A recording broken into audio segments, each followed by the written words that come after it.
The indie scene has been rampant with horror games over the last decade, and I haven't been a big fan of what's been put out. I got into the genre through titles like Resident Evil and Silent Hill, like most people from my generation. So when I play a lot of modern horror games, they just don't hit the same way. It's something about the vibe and the way the horror is presented in game. I'm also a big fan of retro graphics. Nintendo 64 and PS1 are my childhood. So when a game has graphics like that in the modern day, it catches my attention. All of this is to say that Crow Country, the latest game by the developers of Snipperclips, SFB Games, looked like a game for me. And I was right, and I am so glad that I was. Crow Country follows the story of Mara Forrest, a young special agent who has just arrived in the titular Crow Country, a once popular amusement park that was suddenly shut down by its owner 2 years prior after an incident occurred that left one of the guests in critical condition. Its enigmatic owner, Edward Crow, hasn't been seen since the park closed, and his daughter has put out a missing persons report on him, leading to Mara's arrival at his last known location. As Mara explores the abandoned theme park, she begins to run into strange, mangled creatures whose likeness to anything human varies from being to being, as well as running into actual humans who all have some kind of connection to Edward Crow. The further Mara explores Crow Country, the more the truth around what Edward was up to and the origins of the guests come to light. It's a very intriguing story where every character is suspect in some way. Even Mara herself. The intrigue behind this story is wholly supported by the sense of exploration found within Crow Country and the visual design of the game. We, as the player, view the world from an isometric third-person perspective that's reminiscent of classic PlayStation isometric games like Final Fantasy VII. This is great for building up tension, as it allows the game to hide things in the player's peripheral vision that raises this tension. Is that a creature hidden behind a locked door? Did something move behind me in the fog just now? Is that a secret I spy? That last one is important because Crow Country is full of secrets that offer some great rewards, and finding them all contributes towards the final ranking that the player will receive at the end of the game. These secrets are one of the big reasons that players would want to explore every corner of Crow Country, which effectively feels like an outdoor version of the mansion or Raccoon City Police Department from classic Resident Evil games. Players progress by solving puzzles, many of the key ones requiring the player to find a certain item like keys to lock doors or a crank to wind up clocks. All of these puzzles are really good, with several of them making me get out a piece of paper and writing down secret codes or button combinations that I've come across, just in case I need them in the future. The game itself is often quite helpful in this regard, with staff notes and pages from gaming magazines scattered all around the park. These often have gameplay tips or puzzle hints, and when you find one, it gets recorded in a notebook that can be accessed at every save point across the park.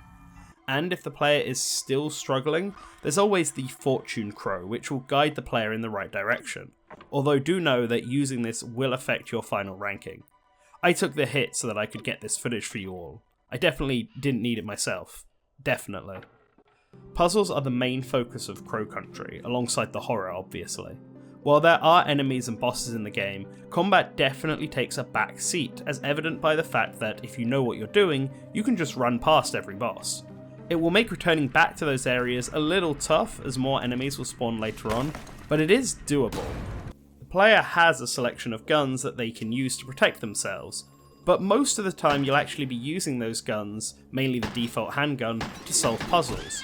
You'll be shooting targets, shooting glass bottles, and shooting cardboard boxes in order to get items, and unlike many classic horror games, ammo isn't really limited.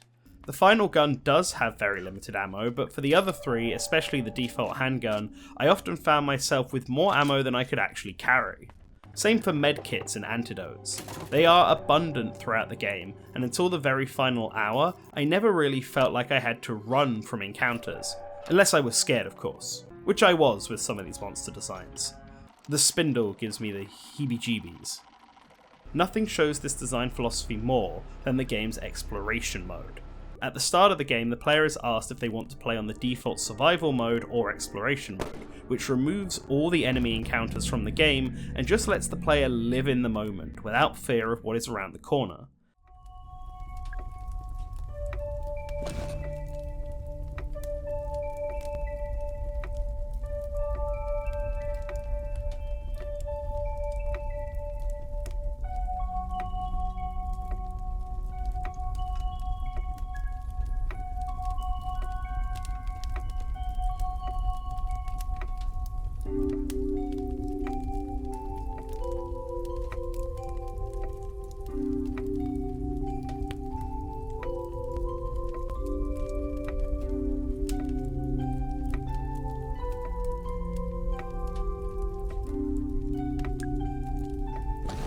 Exploration mode is designed for the player who can't handle horror.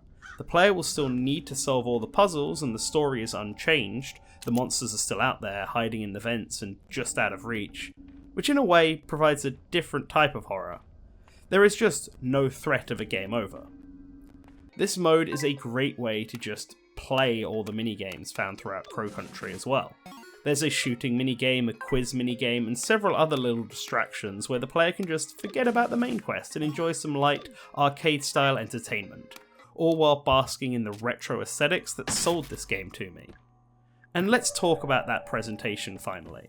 There are a lot of games out there that try to capture the look and feel of a retro title in the modern day, but I feel like only a few manage to correctly capture that visual and gameplay aesthetic while still keeping the game feeling modern.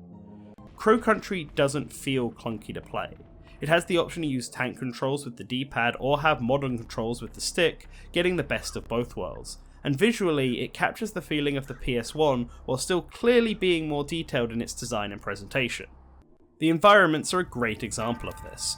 For highly detailed environments on the PS1, developers needed to use pre-rendered graphics, which then required the use of fixed camera angles. Two of the games that inspired Crow Country, Final Fantasy VII and Resident Evil, do exactly this. And from screenshots you might think Crow Country also does this, but it's a graphical trick. The environments are all in full 3D, allowing for the player to have control over the camera, but they've been textured and lit up in a way to make it look like it's pre-rendered. The character models as well, also inspired by Final Fantasy VII, look low poly, where you can see the parts on the arms and legs where the joints are. However, the animation is a lot more dynamic and smoother than what the PS1 could offer, and to me, it also looks higher poly than anything you would find on the PS1, despite the simple designs. Also making strides towards capturing the retro aesthetics are the visual effects and sound design found across the game. The weather and lighting will change as the night progresses, causing the game to get darker, with rain changing the entire vibe of certain areas. You can hear the groans of monsters on the other side of walls, and Mara's footsteps as she walks across different floor environments, including stepping all over the corpses of the monsters she's killed. And last but certainly not least, the visual filter that covers the entire game, designed to make it look like you're playing the game on a CRT, even when playing on a fresh OLED screen like I was. It's the icing on this retro-inspired cake that really sells the visual aesthetics. Crow Country is a game that follows in the footsteps of the classic survival horror titles, and in doing so has become a new classic of the genre. Once I started playing, I really struggled to put the game down, and I am very tempted to play the game through a second and even third time, to see what other secrets I may have missed. There are several times in the story where the player is given a choice, and I am curious if this has any effect on the way the story pans out and who survives by the end of the game. It's a title where I feel like there's a lot more to discover, even though I completed the game with all secrets found, supposedly. If you're a fan of horror, retro games, or heck, if you enjoy playing video games, then you should play Crow Country. You won't be disappointed. I want to thank SVB Games and Neon Hive for sending me a copy of this game to review. I hope it does them well. I know plenty of our fans were already excited for this game, but if you were on the fence or never heard of Crow Country before, I would love to know if I convinced you to try it out. I hope so. It's up there as one of the best games I've played this year. A special thanks to all of our patrons, especially the $5 plus tier that are on screen right now. If you become a member, then you can get our content early, suggest ideas to us, and occasionally take part in projects. Just follow the link in the description or on screen. Don't worry if you can't support monetarily though, a comment, like and share does wonders for helping us fight the YouTube algorithm. And make sure to subscribe so that you will always remember to return to the source.